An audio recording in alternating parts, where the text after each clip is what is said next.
Hello and welcome. Tonight, we're stepping back into a world at war, not the one you've seen in textbooks, but a quieter, more hidden version. One of secrets kept in shadows, missions cloaked in silence, and truths too strange for fiction. This is the story of World War II like you've never heard it before. Through the untold, the overlooked, and the deliberately forgotten. So if you're ready to unwind, settle in, and drift through the most mysterious corners of the past, make sure to subscribe and turn on notifications so you never miss another journey through history. Now let's begin. Chapter 1. Masters of Illusion, the army that wasn't there.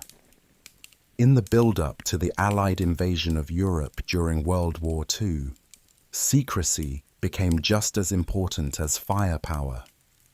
With Nazi Germany anticipating a large-scale attack somewhere along its western front, the success of the D-Day landings in June 1944 depended not only on military strength, but also on the ability to mislead. This need for strategic deception led to the creation of one of the war's most extraordinary and lesser-known units, the 23rd Headquarters Special Troops, known informally as the Ghost Army. The Ghost Army was a top-secret unit formed by the United States Army with a unique mission to impersonate larger military units and deceive the enemy about the size, location, and movement of Allied forces. Rather than engaging in direct combat, the Ghost Army's primary weapon was illusion. Over the course of the war, this 1,100-man unit conducted more than 20 deception operations, playing a crucial role in misleading German forces during some of the most pivotal moments of the European campaign. The 23rd Headquarters Special Troops was activated in January 1944 and was composed of four main components: the 603rd Camouflage Engineers, responsible for visual deception, the 3132nd Signal Service Company, which handled sonic deception, a special signals company tasked with radio deception or spoofing, and a headquarters company that coordinated operations. Many of the men in the unit came from artistic backgrounds. They were illustrators, set designers, sound engineers, architects, and other creative professionals. Notable members included future fashion designer Bill Blass and abstract painter Ellsworth Kelly. The unit employed a combination of three primary deception techniques. The first and most visible was visual deception. The 603rd Camouflage Engineers created elaborate dummy installations, including inflatable tanks, artillery, trucks, and even aircraft. These props were lightweight and could be deployed quickly in open fields to simulate entire armored divisions. Inflated with air compressors and painted with realistic details, from a distance or through aerial reconnaissance, they were nearly indistinguishable from the real thing.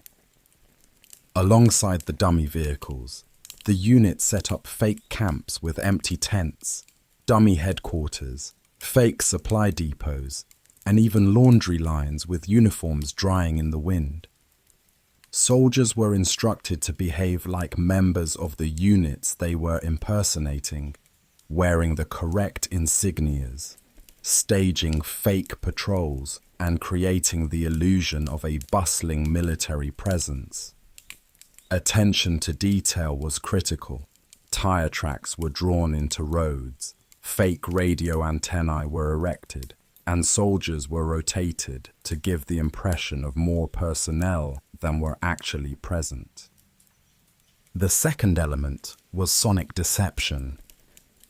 The 3132nd Signal Service Company used state-of-the-art audio technology to simulate the sounds of war. Working with engineers from Bell Labs, the unit developed powerful mobile sound systems mounted on half-tracks that could project recordings of troop movements, tank convoys, artillery fire, and construction work. These recordings were made using real military operations and then edited to match the terrain and scenario of the deception plan. These sound effects were played at night or in foggy weather to give the impression that a large unit was moving or setting up nearby. The speakers could project sound up to 15 miles away under the right conditions, fooling enemy scouts and surveillance teams. Careful planning went into each audio deployment, with sound engineers analyzing the landscape to determine how best to position the speakers for maximum believability. The third and final element was radio deception, handled by a special signals unit trained in mimicking the communication patterns of real divisions. Known as spoof radio, this involved teams sending scripted transmissions in the exact style and rhythm of the units they were pretending to be. German intelligence was known to monitor Allied radio traffic, and the goal was to mislead them into believing certain divisions were positioned far from where they actually were. Operators practiced for weeks to match the specific cadence and behavior of individual radio operators from the divisions they were impersonating. These fake transmissions were coordinated with the visual and sonic components to form a complete illusion. In some cases, the unit went as far as to simulate a division's entire headquarters, complete with mess tents and military police turning vehicles away from fake restricted zones. One of the most effective operations carried out by the Ghost Army was Operation Breast, in which the unit impersonated the 6th Armored Division to draw German attention away from the actual location of the real 6th Armored. In another major operation, known as Operation Viersen, they staged a massive fake crossing of the Rhine River to distract German forces from the real crossing at Remagen. During this operation, the Ghost Army deployed hundreds of dummy tanks and vehicles, blasted sound effects of bridge building and engine noise, and maintained spoof radio traffic for days. German forces were convinced a major assault was coming in the wrong location and shifted troops accordingly. The deception significantly weakened German defenses at the actual point of attack. What made the Ghost Army so effective was not just the sophistication of their methods, but the coordination between them. A fake tank on its own might fool a pilot. A recorded soundscape might trick a scout in the woods. A false radio message might confuse a signals analyst. But together, they formed a web of false information that reinforced itself at every level. German commanders who received reconnaissance, audio intelligence, and intercepted transmissions, all pointing to the same conclusion, had no reason to doubt it. Despite the danger of their assignments, often operating close to enemy lines, the men of the Ghost Army rarely fired a shot. Their success relied on remaining undetected as deceivers.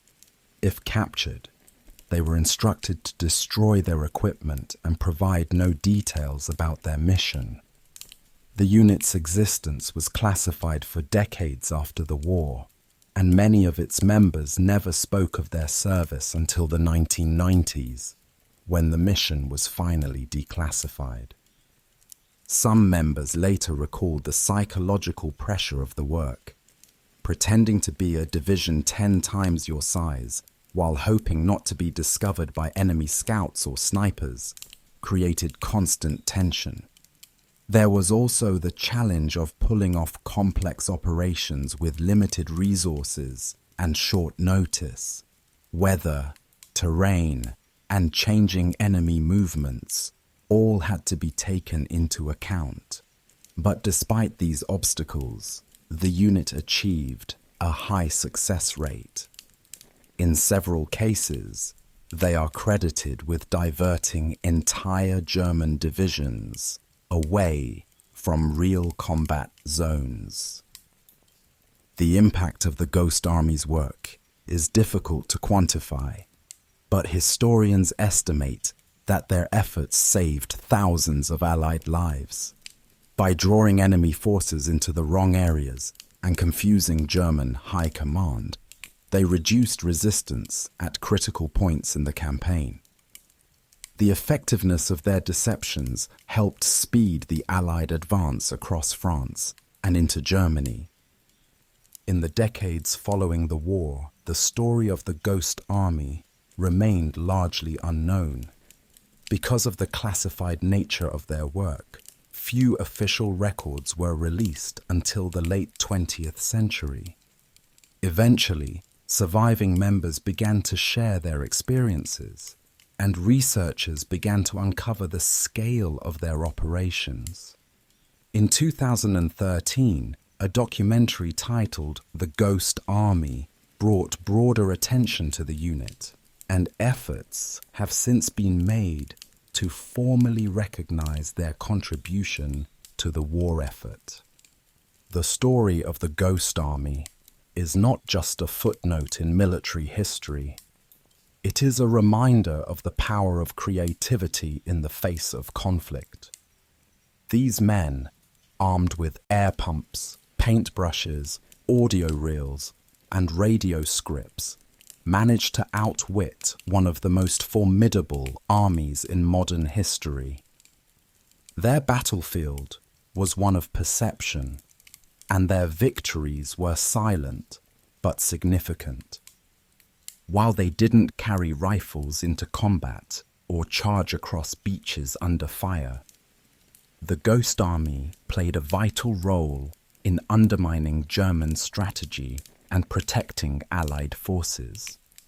Today, their legacy stands as one of the most unique and imaginative chapters of World War II.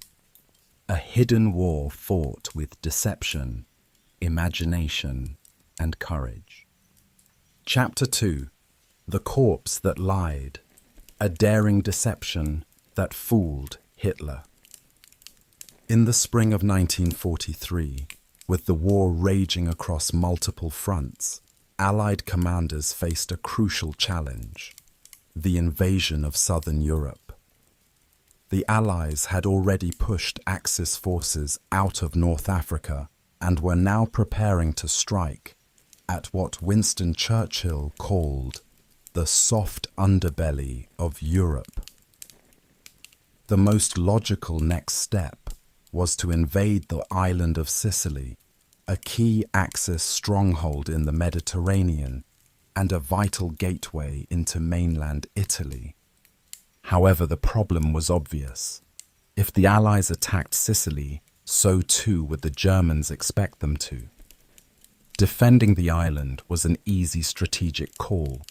German and Italian forces had already begun reinforcing their positions there. If the enemy knew where the invasion would take place, Allied losses could be catastrophic. What the Allies needed was not just secrecy, but a credible lie. A story so convincing that it would cause the German high command to look elsewhere. That lie came in the form of a corpse, a forged identity, and one of the most audacious deception operations in military history. The operation was codenamed Operation Mincemeat. The idea for Operation Mincemeat came from a British naval intelligence officer named Charles Cholmondeley, who worked in the 20 Committee, the group responsible for turning captured enemy agents into double agents. Together with Ewan Montague, a lawyer and intelligence officer, Cholmondeley crafted a plan that would use a dead body to mislead the Germans into believing that the Allies would invade Greece and Sardinia, not Sicily. The plan was rooted in the basic principle of strategic misdirection. Give the enemy just enough believable evidence to convince them of something false. To do that, they needed a body, one that would wash ashore in Axis territory carrying top secret and completely fake military documents. The search for the right corpse was both grim and delicate. The chosen body needed to appear as though it had died at sea and washed ashore. It had to be convincingly preserved and plausible as a Royal Marine officer. After some effort, the team secured the body of a man named Glyndwr Michael, a Welsh homeless man who had died in London after ingesting rat poison. His body had not suffered visible trauma, making it suitable for the deception. The corpse was given a full identity: Major William Martin of the Royal Marines. A detailed backstory was created for him. He had a fiancée named Pam, whose love letters were placed in his pockets. His wallet contained movie tickets, a bill for a new shirt, and a photograph. His uniform was tailored. His ID card was stained and worn, as if carried through months of duty. But the key element, the heart of the deception, was the briefcase chained to his wrist. Inside it were fake classified documents detailing an Allied plan to invade Greece and Sardinia, with Sicily mentioned only as a feint. These papers, carefully crafted and subtly coded, were designed to appear as though they had been sent between high-ranking officers. The intention was to plant the body where Axis agents would find it, allowing the discovery of these fake plans to reach Hitler himself. On April 30th, 1943, a British submarine, HMS Seraph, surfaced off the coast of Huelva, Spain. The crew placed the body into the water, dressed in full uniform and equipped with a life vest. The current carried the corpse to shore, where Spanish fishermen discovered it the following morning. Spain was officially neutral during the war, but it maintained close ties with Nazi Germany. German intelligence had many contacts within Spanish police and military circles. The British knew that once Spanish authorities found the body, it was only a matter of time before the documents were passed along to German intelligence. The challenge was ensuring that the Germans believed the documents were real and acted on them. To help reinforce the illusion, British intelligence launched a carefully orchestrated series of moves. When the body was recovered by Spanish authorities, the British demanded its return, sending increasingly urgent and agitated messages. These communications were designed to create the illusion that the documents were genuine and highly sensitive. Meanwhile, behind the scenes, British agents worked to ensure the documents would be copied by German operatives before being returned. It worked. The Germans photographed the contents of the briefcase and sent them directly to Berlin. The documents were reviewed by German military leadership and eventually shown to Adolf Hitler. The the deception had the intended effect. Convinced by the information, Hitler shifted German reinforcements away from Sicily to Greece and Sardinia. Fortifications were strengthened and divisions were relocated. When the Allies invaded Sicily on July 9, 1943, they encountered significantly lighter resistance than expected. The operation, known as Operation Husky, was a success. Axis forces were caught off guard, and the campaign paved the way for the Allied invasion of mainland Italy. Even after the Sicily invasion was underway, German High Command remained convinced that it was a diversion, that the real attack would come in Greece. The ghost of Major Martin had succeeded. The aftermath of Operation Mincemeat remained classified for years. In the post-war period, Montagu published a semi-fictionalized account titled The Man Who Never Was, which brought the operation into the public eye. The full details, however, remained murky until classified records were declassified decades later. Operation Mincemeat stands as one of the most successful deception operations in military history.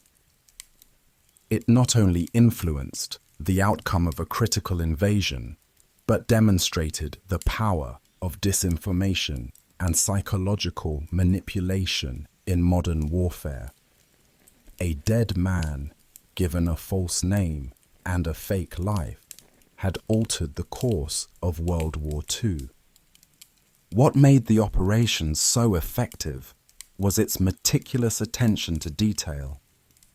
Everything about Major Martin had to be believable. His identity needed to be more than a name and a uniform. It needed to be a full character, someone with a history, habits, relationships, and a reason for being exactly where he was.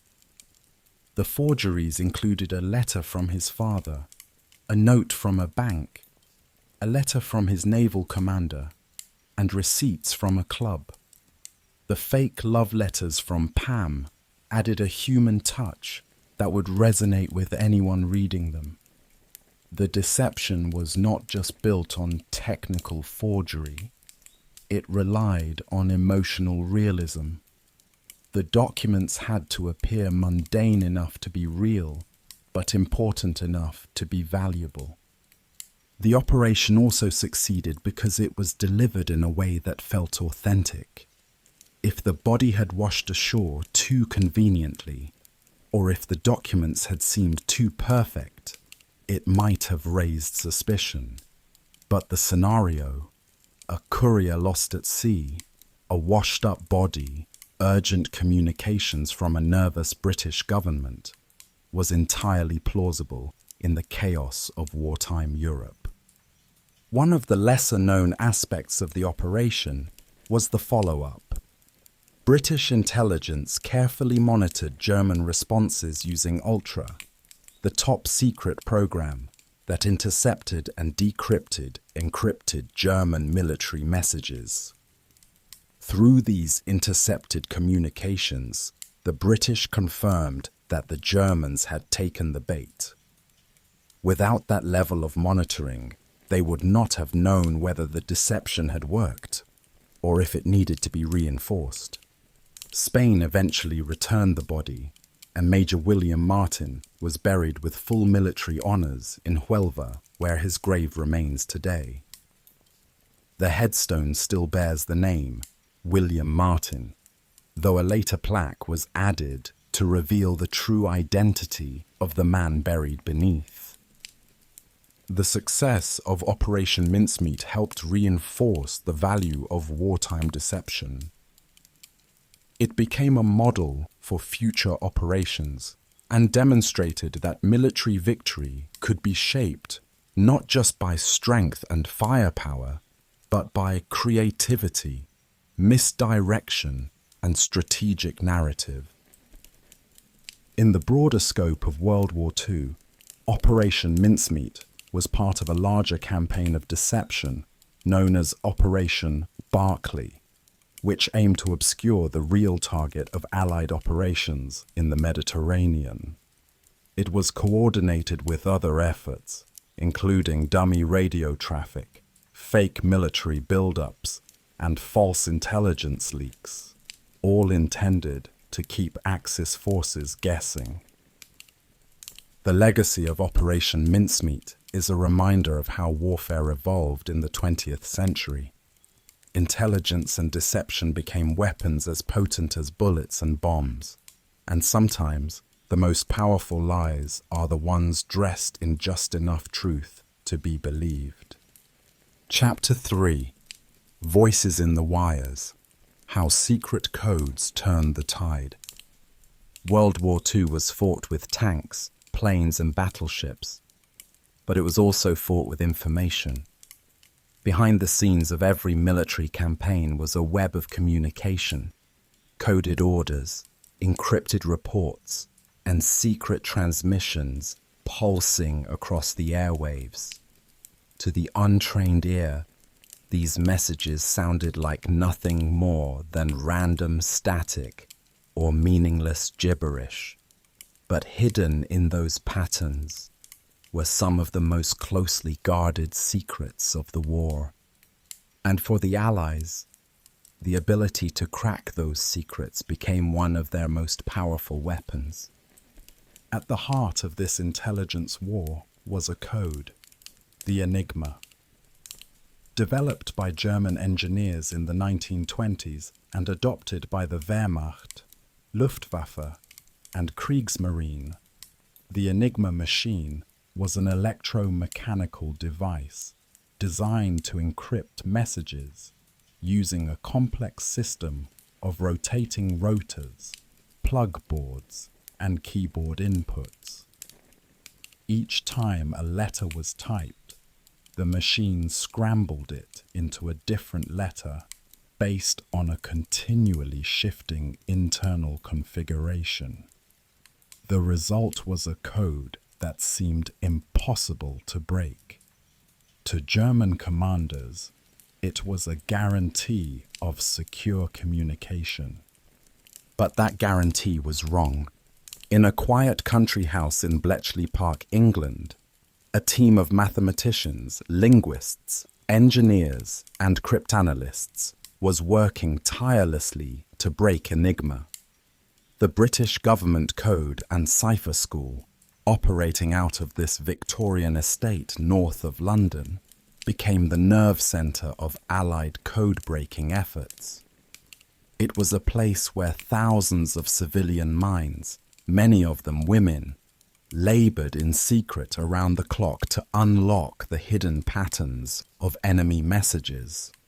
Among the most famous members of this team was Alan Turing, a brilliant mathematician and logician who had already made major theoretical contributions to the field of computation. Turing played a central role in designing the machines that would ultimately break Enigma's encryption. These machines, called bombs, used a system of rotors and logic to test thousands of possible Enigma settings in a matter of minutes, a task that would take a human months or years. The effort to break Enigma wasn't purely British. Early breakthroughs came from Polish intelligence. Before the war, Polish cryptographers had reverse-engineered an early version of the Enigma machine and had even built replicas. When Poland was invaded in 1939, these materials were passed to Britain and France, laying the foundation for future success. As Enigma's complexity grew, with the addition of more rotors and plugboard settings, the challenge increased. German operators were also trained to follow strict procedures for resetting the machines daily, creating billions of possible configurations. But despite these precautions, human error remained a vulnerability. Operators reused phrases, made predictable word choices, or failed to follow proper setup instructions. These mistakes created small cracks in the code, cracks that Bletchley Park exploited. Once messages were decrypted, the intelligence was passed through a tightly controlled channel under the code name Ultra.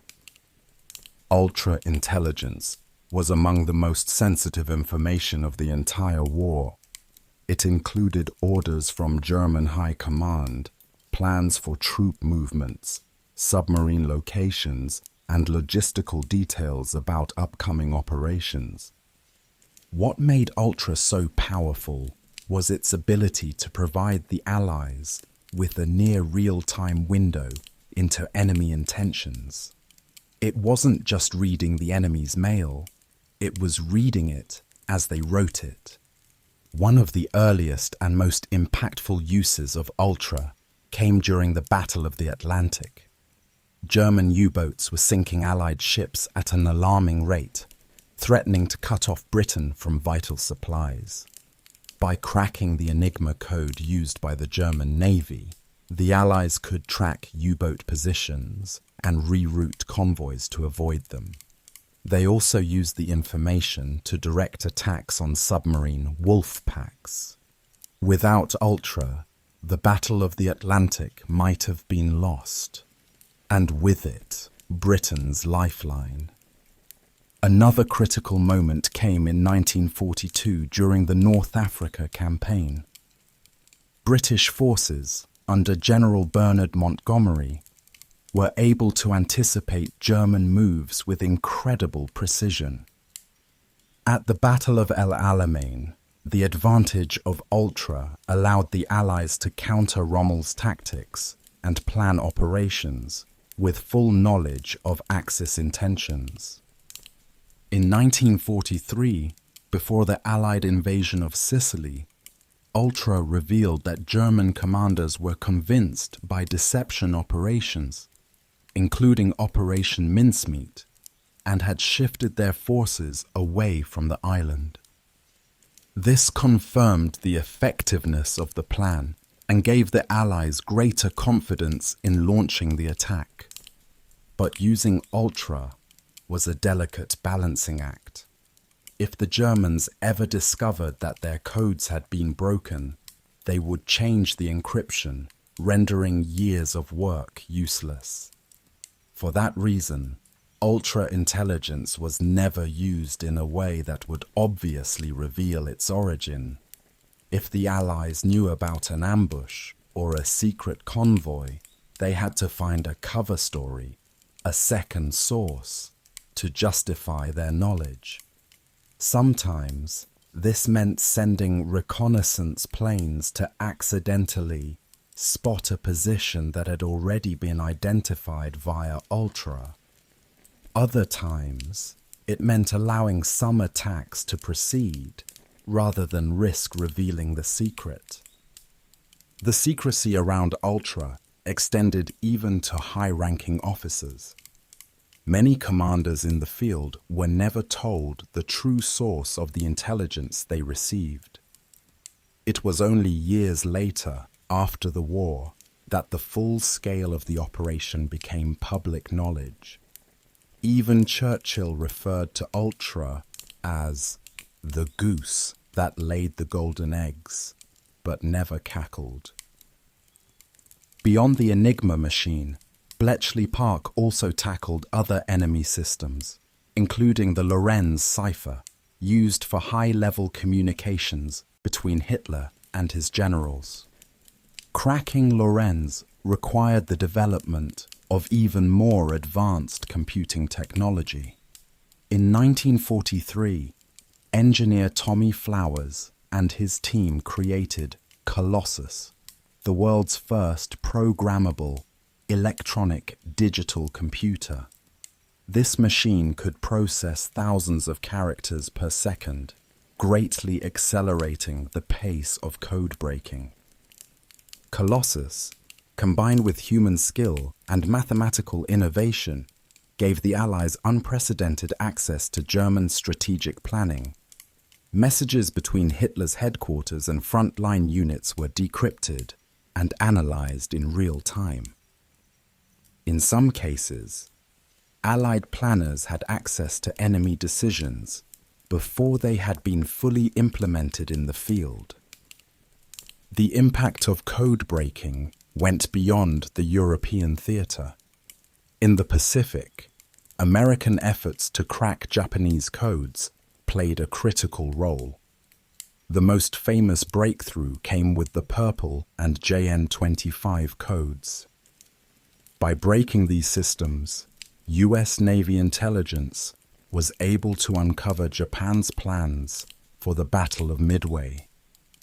Armed with this knowledge, Admiral Chester Nimitz set a trap and delivered a devastating blow to the Japanese Navy, turning the tide of the war in the Pacific.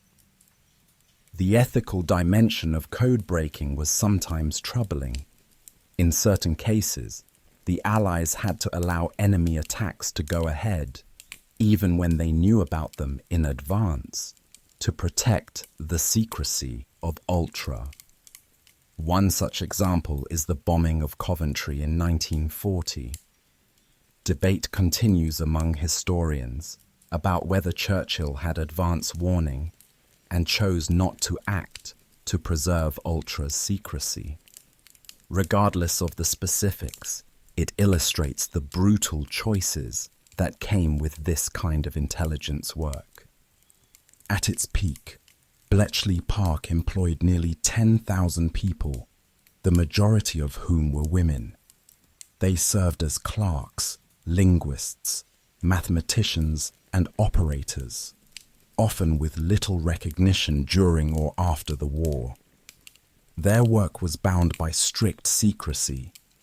Most were not told what their colleagues were doing, and many went decades without revealing their wartime roles to family or friends. The contribution of Bletchley Park is now considered one of the decisive factors in the Allied victory. Historians estimate that the intelligence derived from code breaking shortened the war by 2 years and saved millions of lives. Yet for decades, this entire chapter remained classified. The work of Turing and his colleagues only entered public awareness in the 1970s and beyond. Alan Turing himself did not live to see the recognition of his achievements. After the war, he continued his work in mathematics and computing, laying the foundations for modern computer science. In 1952, he was prosecuted by the British government for homosexual acts, then illegal. He accepted chemical castration as punishment and died 2 years later, under mysterious circumstances, officially ruled a suicide. In 2009, the British government issued a formal apology, and in 2013, Turing was posthumously pardoned. Today, Turing is remembered as one of the pivotal figures of the 20th century, not only for his contributions to code breaking, but for his role in shaping the digital world we now live in. The story of Bletchley Park, Enigma, and Ultra is a reminder that warfare is not only fought on battlefields. It is waged in silence, behind closed doors, in the minds of mathematicians and linguists, engineers and analysts. The voices in the wires, once hidden, once unreadable, became the key to victory. Chapter 4: The Occult Reich, Dark Rituals Behind Nazi Power. World War II was a conflict defined by technology, ideology, and strategy. But beneath the surface of the Nazi regime, behind the military campaigns and propaganda, there existed a stranger, more obscure dimension, a deep fascination with the occult. Within the highest ranks of the Third Reich, elements of mysticism, pseudoscience, and ancient mythology were not only studied, but woven into the beliefs and ambitions of the regime. While not all Nazi leaders subscribed to these beliefs, several key figures, particularly Heinrich Himmler, embraced occult ideas as a means of redefining German identity and justifying expansionist and racial policies. This chapter explores the bizarre and often unsettling relationship between Nazi ideology and occult mysticism, a part of the war that was hidden from public view but had real influence on the cultural and political behavior of the regime. One of the most significant figures in this story was Heinrich Himmler, the head of the SS and one of Hitler's most powerful subordinates. Himmler was obsessed with Germanic history, paganism, and the idea of a mythical Aryan past. He envisioned the SS not merely as a military organization, but as a kind of knightly order, a modern successor to the Teutonic Knights or the warrior priests of a lost Germanic golden age. To create this vision, Himmler founded the Ahnenerbe, an SS-affiliated institute established in 1935. Its name translates to ancestral heritage, and its mission was to research the cultural history and supposed ancient superiority of the Aryan race. But the Ahnenerbe's activities quickly extended beyond archaeology and history into the realm of the mystical and the absurd. The organization sponsored expeditions around the world, from Tibet to Scandinavia, searching for traces of ancient Aryan civilizations. They looked for sacred symbols, ancient runes, lost texts, and any supposed evidence that could support the narrative of a racially superior lineage originating from a mythical homeland, sometimes referred to as Thule, a legendary northern land mentioned in classical literature. The Thule society itself had roots in the post-World War I era and played a role in shaping early Nazi ideology. It was a nationalist, anti-Semitic, and occultist group based in Munich, blending Völkisch ideology with spiritual beliefs. Several early Nazi figures, including Rudolf Hess and Dietrich Eckart, were associated with the Thule society. While Hitler himself was skeptical of some of the group's mystical leanings, he certainly absorbed and exploited many of its racial and nationalistic ideas. The symbolism of the Third Reich drew heavily on ancient and mystical themes. The swastika, though now forever linked to Nazism, was originally a symbol found in Hinduism, Buddhism, and ancient European cultures. The Nazis adopted it as a representation of Aryan identity and racial purity. Runes and other symbols from Norse mythology were incorporated into SS uniforms and insignia. The Black Sun, a symbol with occult roots, was inlaid into the floor of the SS castle at Wewelsburg, a place that functioned as a kind of ceremonial center for Himmler's mystical vision of the SS elite. Wewelsburg Castle in Westphalia became the symbolic heart of Himmler's SS empire. Renovated at great expense, the castle was designed to serve as a spiritual and ideological training center for SS officers. Its north tower contained a circular chamber with 12 seats, said to represent a council of SS knights, and a sun wheel motif on the floor. Though it was never fully completed as Himmler had imagined, Wewelsburg reflected the bizarre fusion of occultism and militarism that existed at the highest levels of the SS. The Ahnenerbe's work wasn't limited to ancient runes and myths. It also sponsored pseudo-scientific experiments, anthropological studies, and racial research, often with horrifying consequences. Under the guise of science, SS doctors conducted brutal experiments on concentration camp prisoners, many of which were linked to racist theories or attempts to prove Aryan superiority. These crimes, cloaked in a false sense of intellectual and historical mission, were among the many atrocities committed in the name of ideology. In occupied territories, SS archaeologists excavated sites not just for academic knowledge, but as part of a political program.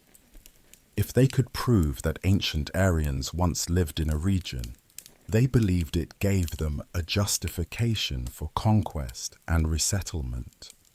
In some cases, legitimate artifacts were manipulated or misinterpreted to support Nazi theories. The boundaries between historical truth, myth, and propaganda were intentionally blurred.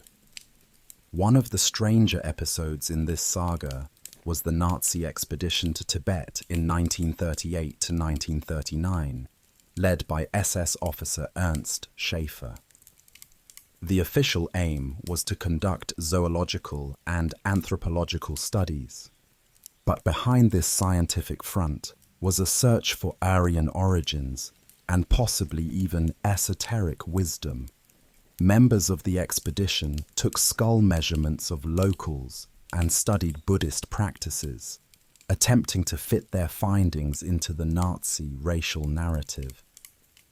The mission remains one of the more surreal footnotes in Nazi history, a symbol of how far the regime was willing to go in pursuit of myth-based ideology.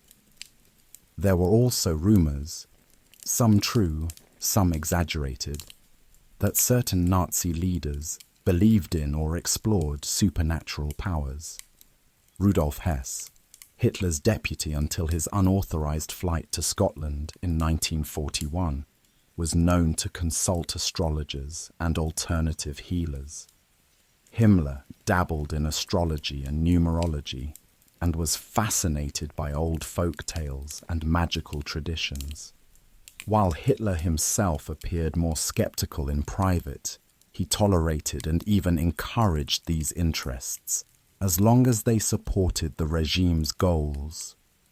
The Nazi regime also sought control over religious institutions. Though officially promoting a kind of positive Christianity, the government aimed to reshape or suppress traditional churches, which it viewed as threats to its power. The SS promoted a paganized, racialist worldview that dismissed universal religious values in favor of blood, soil, and ancestry.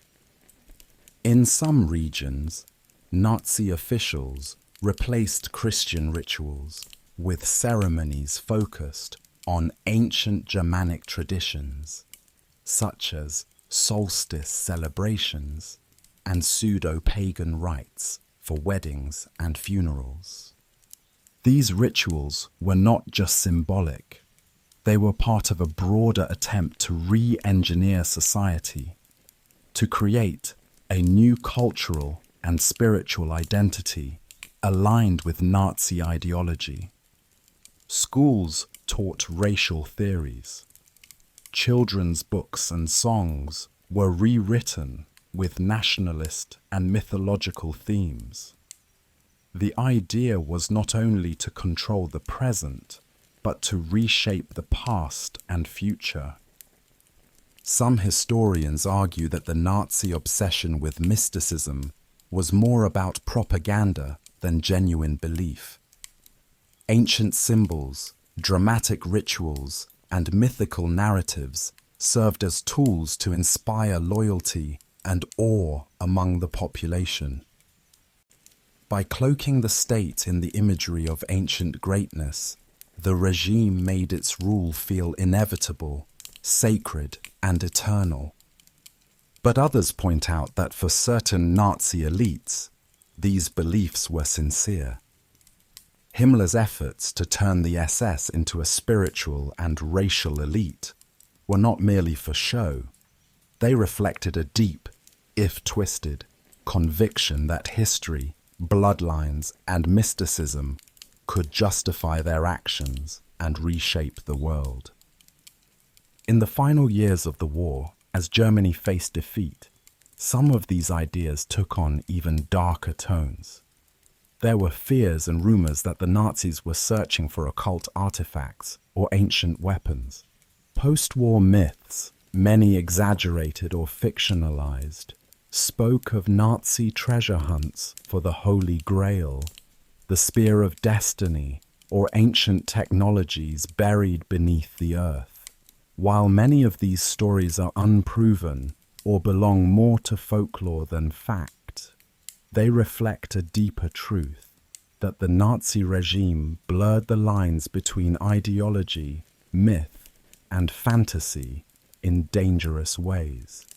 After the war, Allied investigators uncovered many documents and artifacts related to Nazi occultism.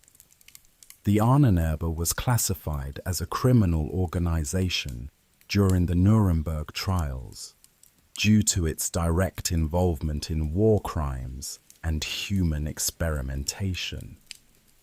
Wewelsburg Castle was partially destroyed by retreating SS forces in 1945, but was later preserved as a historical site. Today, it stands as a grim reminder of how myth and power can intersect with catastrophic results. The occult dimension of the Nazi regime remains one of the most bizarre and unsettling aspects of World War II. It illustrates how ideology can merge with pseudo-history and mysticism to create a dangerous worldview, one that not only justified conquest and genocide, but sought to reshape reality itself. It's a warning about the seductive power of myth when placed in the hands of those who seek absolute control. Chapter 5. The Silent Saboteurs, Ghosts Who Fought Without Glory. In every war, there are soldiers whose names are recorded in history books, remembered for acts of heroism on the battlefield. But in World War II, there was another kind of warrior, those who fought in silence, in disguise, and in shadows. They were saboteurs, resistance fighters, and undercover agents who risked everything to disrupt the enemy from within. They had no uniforms, no medals, and no parades. Many of them died without ever being recognized. Yet their impact on the war was profound. These were the members of underground networks, partisan groups, and secret units operating behind enemy lines. Their mission was to sabotage supply lines, destroy infrastructure, gather intelligence, and sow confusion among Axis forces. Often working with minimal support and under extreme danger, these men and women became vital to the Allied war effort, especially in occupied Europe. In France, resistance to Nazi occupation took many forms. Early on, it was fragmented and limited. Isolated acts of defiance, underground newspapers, or sheltering Jewish families. But as the war progressed, and especially after Germany invaded the Soviet Union in 1941, resistance movements gained momentum. They organized into cells, trained in sabotage, and began coordinated attacks on railways, bridges, and communication lines. The most famous of these groups became known as the Maquis, rural guerrilla fighters who used forests and mountains as their base of operations. The Maquis and other resistance fighters played a key role in supporting the Allied invasion of Normandy. In the days and weeks before D-Day, they launched a wave of sabotage operations to cripple German logistics. Rail lines were blown up, trains derailed, telegraph lines cut, and roads mined. These disruptions slowed German reinforcements and communications, giving Allied troops a crucial advantage as they pushed inland. In addition to sabotage, resistance groups provided critical intelligence. Through covert communication with British intelligence and the Special Operations Executive, SOE, they relayed information about troop movements, fortifications, and enemy plans. The SOE, created by Winston Churchill in 1940, was tasked with setting Europe ablaze through espionage and sabotage. It recruited agents from across the Commonwealth and Europe, trained them in covert operations, and parachuted them into enemy-held territories. One of the most legendary SOE agents was Violette Szabo, a French-British operative who was captured by the Gestapo in 1944. Despite brutal interrogation, she refused to betray her comrades. She was eventually executed at the Ravensbrück concentration camp. Her courage and sacrifice became symbolic of the many women who served in silent roles during the war. In Eastern Europe, partisan movements emerged early and with intensity. After the Nazi invasion of the Soviet Union in 1941, entire regions of Belarus, Ukraine, and Russia became zones of resistance. Soviet partisans operated deep behind German lines, attacking supply convoys, assassinating collaborators, and aiding downed pilots and escaping POWs. These operations tied down tens of thousands of German troops who otherwise would have been deployed to the front. The Polish Home Army, Armia Krajowa, was one of the largest and most organized underground forces in occupied Europe. Formed in 1942, it conducted widespread sabotage against German infrastructure and supported Allied operations with intelligence gathering. In August 1944, the Home Army launched the Warsaw Uprising, a massive attempt to liberate the city from German occupation. For 63 days, Polish fighters held off a much larger and better equipped enemy. The uprising was ultimately crushed, and the city was nearly destroyed. But the effort remains one of the most significant acts of resistance during the war. Resistance also existed within Germany itself. The White Rose movement, led by university students including Hans and Sophie Scholl, distributed anti-Nazi leaflets and called for passive resistance. They were arrested and executed in 1943, but their moral courage left a lasting legacy. Other Germans, including members of the military and aristocracy, were involved in the July 20th plot, an attempt to assassinate Hitler and overthrow the regime. The plot failed, and many conspirators were executed, but it demonstrated that opposition to the Nazis existed even within the heart of the Reich. Sabotage operations were not limited to the European theatre. In Asia, resistance fighters in the Philippines, Burma, and China carried out guerrilla warfare against Japanese forces. In occupied China, communist and nationalist guerrillas harassed Japanese supply routes and coordinated with Allied forces. In Burma, local fighters and British-trained commandos, known as the Chindits, launched deep penetration raids behind Japanese lines, disrupting communications and infrastructure. One of the most remarkable operations of silent sabotage came in 1943 in Norway, where a team of Norwegian commandos, trained by the British, carried out a daring mission to destroy the heavy water plant at Vemork.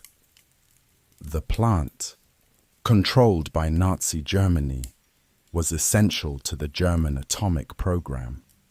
The sabotage operation, conducted in harsh winter conditions, successfully crippled the facility and delayed German nuclear ambitions. The mission became legendary for its precision, bravery, and impact. Throughout the war, resistance and sabotage operations faced extreme risks. Captured fighters were often tortured and executed.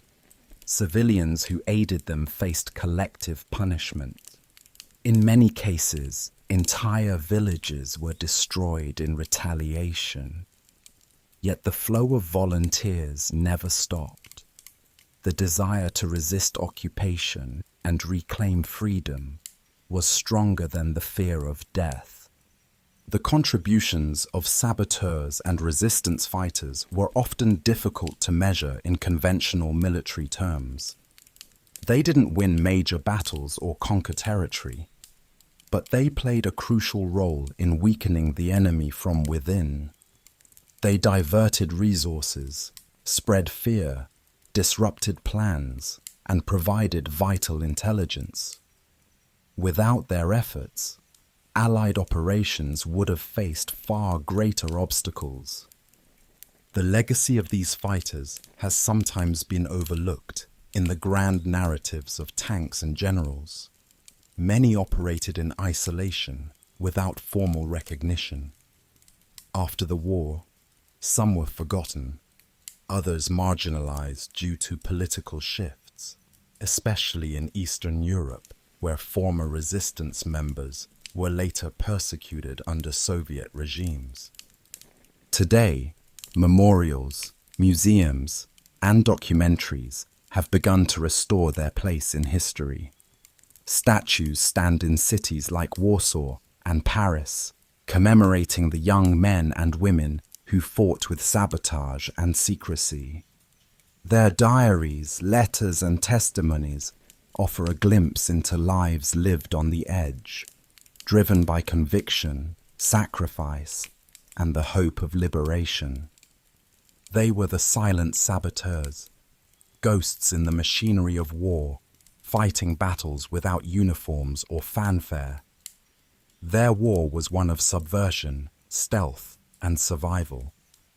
And while their names may not appear in most history textbooks, their actions helped shape the outcome of the greatest conflict the world has ever seen. Chapter 6: Hell's Laboratory. The Nightmare Experiments of Unit 731. While World War II's horrors were often visible on the battlefield, some of the darkest atrocities were hidden deep within secret military installations, far from the front lines, buried behind barbed wire and code names. Few were more disturbing than those committed by Unit 731, a covert Japanese research facility that conducted biological warfare experiments on live human beings. For decades, the full extent of its crimes was obscured by secrecy, denial, and even post-war deals with Allied powers. Today, the story of Unit 731 remains one of the most chilling and under-examined chapters of the war. Unit 731 was established in 1936 by the Imperial Japanese Army in occupied Manchuria, a region of northeast China under Japanese control. Officially, it was called the Epidemic Prevention and Water Purification Department of the Kwantung Army. But this title was a front. The facility, located near the city of Harbin, was in fact a sprawling complex devoted to human experimentation and the development of biological weapons. The unit was led by Lieutenant General Shiro Ishii, a military doctor and microbiologist. Ishii was a fervent believer in the military potential of biological warfare. He convinced Japanese authorities that in a future war, bacteria could be as powerful as bombs.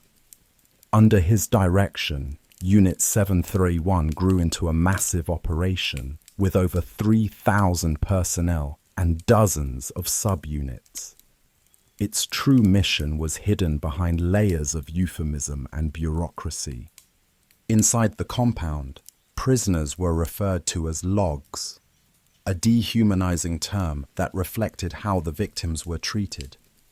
These prisoners included Chinese civilians, anti-Japanese partisans, prisoners of war from Russia and Korea, and eventually even some Allied POWs. The facility was cut off from the outside world, and no one who entered as a test subject ever came out alive. Experiments conducted at Unit 731 were grotesque in both method and intent. One of the most infamous categories was vivisection, the dissection of living humans without anesthesia. Prisoners were exposed to various pathogens such as plague, anthrax, typhus, and cholera, and then dissected so researchers could observe the internal effects of the diseases in real time. Frostbite experiments were another major focus. Prisoners were forced to stand outside in freezing temperatures, their limbs exposed to sub-zero winds until frozen solid. Researchers then attempted various methods of rewarming, such as dousing the limbs in hot water or exposing them to open flames to study tissue damage. These experiments contributed to understanding of frostbite treatment, but the price was unthinkable cruelty. Unit 731 also carried out weapons tests on live subjects. Victims were tied to stakes and subjected to grenades, flamethrowers, and gas attacks to study blast patterns and lethality. Others were placed in pressure chambers to test the effects of decompression. Some were injected with animal blood, salt water, or air to observe how the body would react. Pregnant women were infected with diseases to observe transmission to fetuses. The facility maintained a complete biological weapons program. Researchers cultivated massive quantities of deadly bacteria and tested delivery methods. One infamous method was the use of flea bombs, in which plague-infected fleas were released to start outbreaks in enemy populations. These biological attacks were tested on Chinese villages, causing untold civilian deaths. Between 1937 and 1945, it is estimated that up to 300,000 people may have died as a result of Japan's biological warfare program, including field tests, outbreaks, and direct experimentation. However, exact numbers are difficult to confirm due to the destruction of records and the secrecy surrounding the program. As Japan's defeat loomed in 1945, Unit 731 destroyed much of its facility and executed the remaining test subjects. Documents were burned, buildings demolished, and witnesses silenced. Yet the unit's leadership, including Ishii, largely escaped justice. Unlike the Nuremberg trials in Europe, where Nazi doctors were prosecuted for medical crimes. Many Unit 731 personnel were never held accountable. One of the most controversial aspects of Unit 731's post-war legacy is the immunity deal struck with the United States. After Japan's surrender, American intelligence agencies became interested in the data gathered by Ishii and his team. They believed the biological warfare research could be valuable in the emerging Cold War. In exchange for their findings, several top members of Unit 731, including Ishii, were granted immunity from prosecution by US authorities. This decision has been widely condemned by historians and human rights advocates. While some data from Unit 731 may have contributed to medical and military knowledge, it was obtained through inhumane and criminal means. The US cover-up also contributed to decades of silence about Japan's wartime atrocities in China and Southeast Asia. Japan's own reckoning with Unit 731 has been slow and incomplete. For years, the Japanese government denied or minimized the unit's activities. Victims and survivors who tried to speak out were ignored or discredited. It was not until the late 20th century that researchers and journalists uncovered more concrete evidence, leading to documentaries, books, and survivor testimonies. One former employee of Unit 731, Ken Yuasa, later confessed performing vivisections and described how new recruits were desensitized through participation in atrocities. His testimony helped break the silence surrounding the unit and added a first-hand voice to what had long been dismissed as rumor or exaggeration. Today, part of the former Unit 731 complex has been converted into a museum, the Unit 731 Museum in Harbin. The site serves as a memorial to the victims and a stark reminder of how science and medicine can be twisted into tools of torture and murder when controlled by ideology and military ambition. The story of Unit 731 forces a confrontation with uncomfortable questions. How could educated doctors, scientists, and soldiers participate in such acts? What happens when the pursuit of knowledge is divorced from ethics? And why were so many perpetrators shielded from justice? These are not just questions of history, but of principle. They highlight the need for accountability in times of war and the importance of ethical boundaries in scientific research. They also show how governments, even democratic ones, can compromise justice in the pursuit of perceived strategic advantage. Unit 731 remains one of the least acknowledged war crimes of the 20th century. Its victims had no voice, and their suffering was hidden for decades. But their stories, preserved through testimony, investigation, and remembrance, continue to speak. They remind the world of what happened when science became a weapon and humanity was treated as disposable. Chapter 7. The Secrets. Churchill Buried. Truths Never Meant to Surface. Winston Churchill is widely remembered as one of the greatest wartime leaders of the 20th century, a man whose speeches stirred nations, whose defiance shaped the Allied resistance, and whose image became synonymous with victory. But like all complex historical figures, Churchill's legacy is layered. Behind the bold rhetoric and heroic mythos lies a tapestry of decisions, some controversial, others concealed, and many that remained classified for decades. In this chapter, we explore the lesser-known actions of Britain's wartime Prime Minister, the secrets he buried, and the consequences they left behind. Churchill was a master of image and information. He understood the power of narratives in shaping public perception, and throughout the war, he tightly controlled what was revealed and what was hidden. One of the most striking examples of this control was his use of censorship and classification. During the war, entire events were kept from the British public and even from Parliament.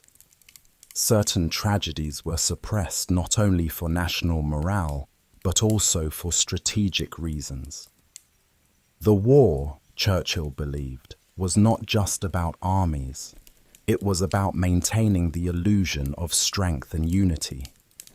One of the most haunting examples of suppressed truth was the bombing of Dresden in February 1945. In coordination with American forces, the Royal Air Force launched a massive aerial attack on the German city, which had little strategic value at that point in the war. The firebombing created a storm of flames that killed tens of thousands of civilians. Most estimates place the death toll between 25,000 and 35,000. Entire neighborhoods were flattened in a single night. The justification for the attack was to disrupt German transportation and communications in the final months of the war. But many historians now view the bombing of Dresden as excessive, a show of force meant to intimidate both Germany and the Soviet Union. Churchill himself began to feel unease about the decision. In a memo shortly after the attack, he wrote, "It seems to me that the moment has come when the question of bombing of German cities, simply for the sake of increasing the terror, should be reviewed." But even as he questioned the morality, Churchill took steps to deflect blame. He distanced himself from the operation and later excluded much of the bombing campaign from his post-war writings.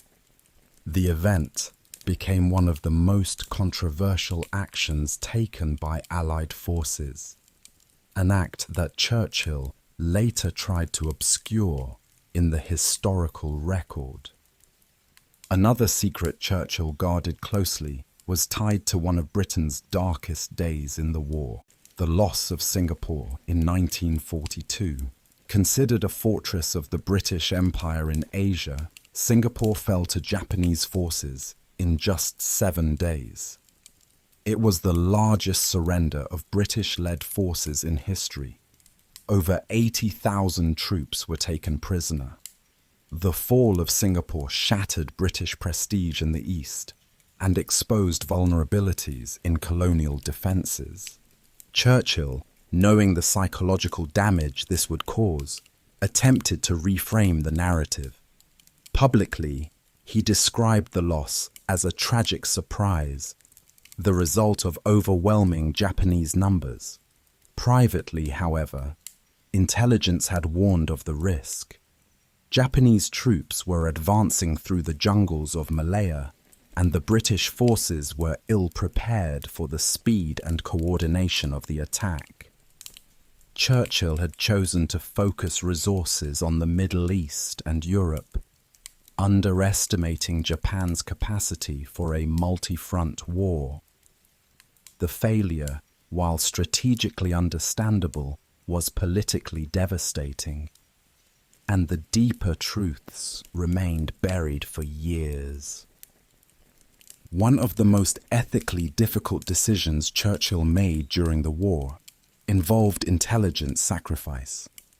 Thanks to the work at Bletchley Park, the British had broken German codes and were reading Nazi communications under the secret operation codenamed Ultra. This gave them extraordinary insight into enemy plans, but it also created ethical dilemmas. In order to protect the secret of Ultra, Churchill and his advisors sometimes allowed attacks to proceed, knowing they would result in Allied deaths, because stopping them might reveal that the codes had been broken. One such example involves the bombing of Coventry in November 1940.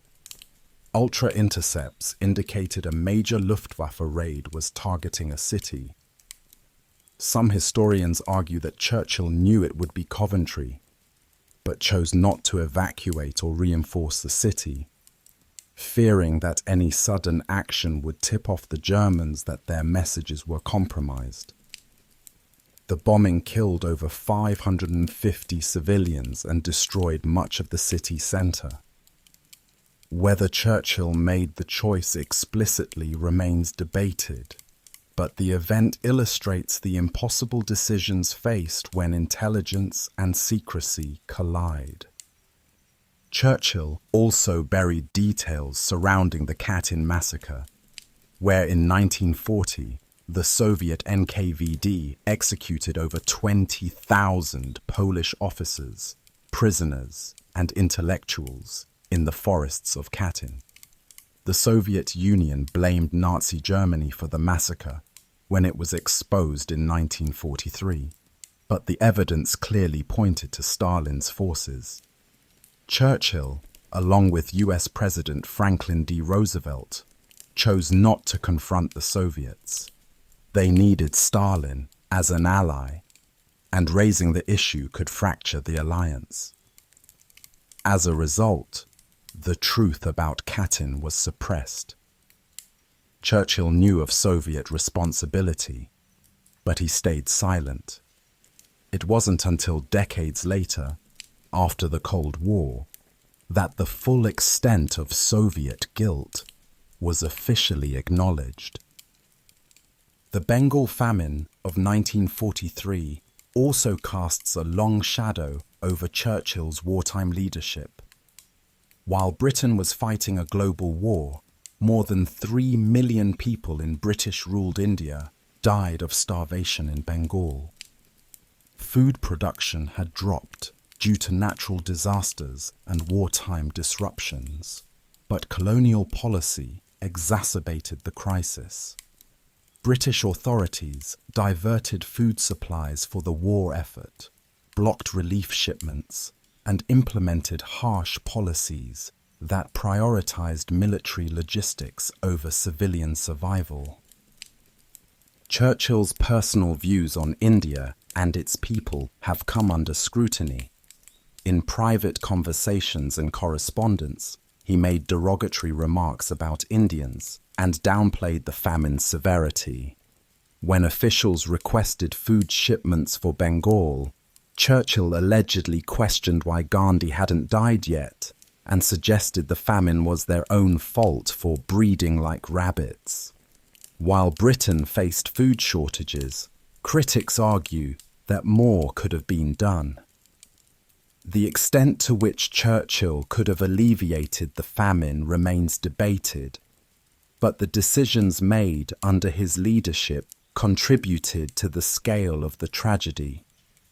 Churchill also authorized the use of chemical weapons in the event of a German invasion of Britain. Plans were drawn up to use mustard gas and other agents to resist enemy troops landing on British soil. Though never implemented, the willingness to resort to chemical warfare on home territory shows the extremity of Churchill's thinking during the darkest moments of the war. Finally, there were the secret post-war deals and spheres of influence.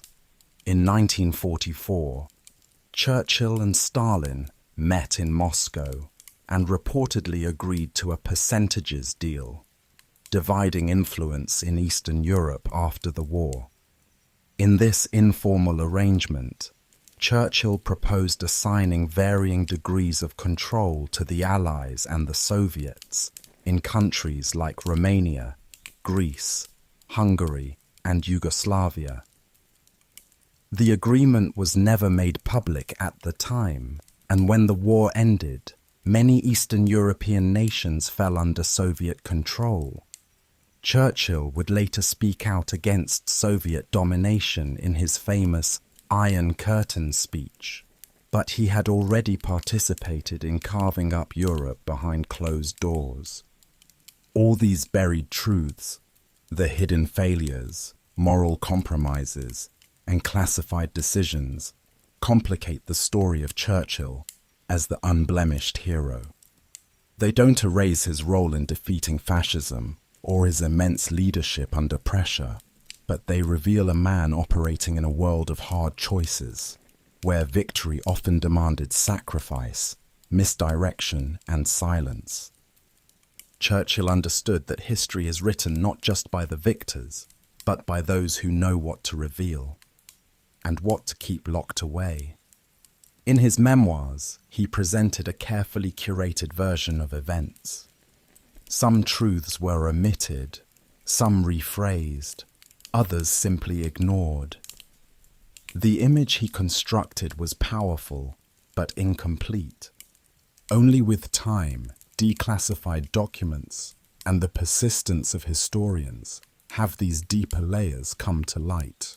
They show Churchill not as a flawless icon, but as a wartime leader navigating an unforgiving landscape, one where ideals and actions did not always align. Chapter 8: The Invisible Cities, where the bomb was born in silence. In the final years of World War II, a scientific and military project unfolded across the United States that would change the course of history. It was known only to a few as the Manhattan Project, and its goal was to create the world's first atomic bomb. While the battles of the war raged on distant continents, entire cities were secretly constructed in the American wilderness. Cities that didn't exist on any map, populated by workers who didn't know what they were building, and guarded by layers of security thicker than any fortress. These were the invisible cities, where the bomb was born in silence. The story begins in 1939, when scientists in Europe confirmed that uranium atoms could be split to release enormous amounts of energy, a process known as nuclear fission. The implications were staggering. A weapon based on this principle could unleash destruction on a scale never before imagined. As Nazi Germany pursued nuclear research, physicists like Albert Einstein and Leo Szilard urged the US government to act. In response, the American military launched what would become the most secretive and expensive weapons program in history. The Manhattan Project officially began in 1942. It quickly absorbed resources, talent, and territory, eventually employing over 130,000 people at its peak and costing nearly $2 billion, equivalent to tens of billions today. Yet almost no one involved knew the full picture of what they were helping to create. Compartmentalization was a key principle. Each person worked on a small part of the project, with only a handful of top scientists and military leaders understanding the ultimate goal. To carry out the work, the US government built entire cities from scratch in isolated areas. These secret cities were self-contained communities, complete with schools, grocery stores, hospitals, and recreational facilities, all surrounded by fences and armed guards. Workers were told only what they needed to know. Curiosity was discouraged. Questions were dangerous. The largest and most important of these was Oak Ridge, Tennessee. Located in the hills near Knoxville, Oak Ridge became the center for uranium enrichment. The city sprawled across 60,000 acres and eventually housed over 75,000 people, making it one of the fastest growing cities in the country, despite being completely hidden from the public. Workers at Oak Ridge operated massive facilities with code names like Y12 and K25, where uranium was separated into isotopes suitable for a bomb. The processes were complex and energy-intensive, involving giant calutrons, electromagnetic separators, and gaseous diffusion systems. Most of the workers, many of them women, simply monitored gauges, flipped switches, or recorded numbers, unaware they were handling radioactive material for a weapon of unprecedented power. Another critical site was Hanford, Washington, located along the Columbia River. Hanford's mission was to produce plutonium, the other fissile material used in atomic bombs. Enormous nuclear reactors were built in secrecy, churning out plutonium for the bomb eventually dropped on Nagasaki. The reactors at Hanford marked the first large-scale plutonium production in history, a process requiring both cutting-edge physics and a vast industrial infrastructure. Meanwhile, in Los Alamos, New Mexico, a third invisible city took shape. Perched on a remote mesa, Los Alamos was where the theoretical work happened. The designs, the calculations, the assembly. Headed by physicist J. Robert Oppenheimer, the Los Alamos Laboratory brought together some of the world's most brilliant minds: Enrico Fermi, Richard Feynman, Niels Bohr, and dozens more. It was here that the bomb was actually built.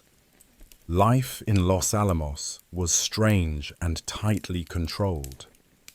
Scientists and their families lived in military-style housing, attended government-run schools, and socialized within the confines of the compound.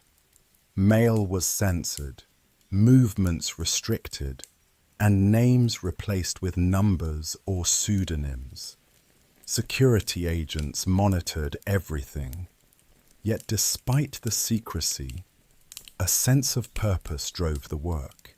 The belief that they were racing against Nazi Germany to build the most powerful weapon the world had ever seen. The atmosphere was both intense and surreal. Scientists debated ethics while working on blueprints. They held lectures, played music, and raised children, all while designing devices capable of incinerating entire cities. The contradiction between their domestic lives and the destructive power of their work haunted many of them, especially as Germany's defeat grew imminent. By early 1945, the first atomic bomb was ready for testing. The device, nicknamed the Gadget, was assembled at a site called Trinity in the New Mexico desert. On July 16, 1945, at exactly 5:29 a.m., the bomb was detonated in the first ever nuclear explosion. The blast was far more powerful than anticipated. A blinding flash lit up the sky. A shockwave flattened everything for miles, and a mushroom cloud rose 40,000 feet into the air. Witnesses described the experience as both terrifying and awe-inspiring. One scientist, Kenneth Bainbridge, famously remarked, "Now we are all sons of bitches." Oppenheimer later quoted the Bhagavad Gita, "Now I am become death, the destroyer of worlds."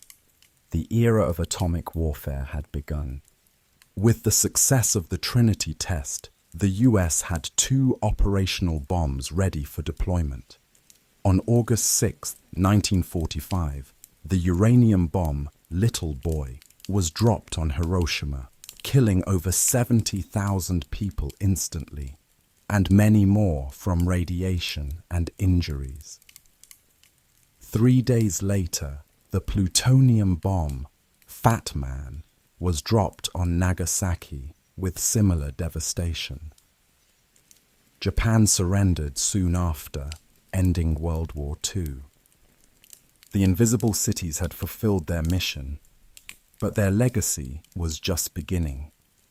In the years after the war, the people who lived and worked in Oak Ridge, Hanford, and Los Alamos began to understand what they had helped build. Some were proud, believing the bomb had saved millions of lives by forcing a swift end to the war. Others were haunted, questioning the ethics of their silence and complicity. For many, the bomb had ended one kind of war and started another. The Cold War, the arms race, the spectre of nuclear annihilation. The physical legacy of these cities also became a matter of concern. Radioactive waste, contaminated water, and health issues emerged in the decades that followed. Hanford, in particular, became one of the most polluted nuclear sites in the world. Cleanup efforts continue to this day, costing billions of dollars and spanning generations. Los Alamos remained a hub of nuclear research. Oak Ridge became a center for civilian energy development. But the secrecy that once defined these places began to lift. Museums were opened, documents declassified, and former workers interviewed. The invisible cities slowly re-entered public memory, not just as sites of triumph, but of moral complexity and human cost. The Manhattan Project stands as one of history's most ambitious and consequential undertakings. It merged science, industry, and military power in a way never seen before. It showed what was possible when an entire nation mobilized its intellectual and industrial might, and it revealed the terrifying potential of human ingenuity when applied to destruction. The invisible cities were both marvels of organization and monuments to secrecy. They were built on urgency, cloaked in silence, and dissolved into history almost as quickly as they arose.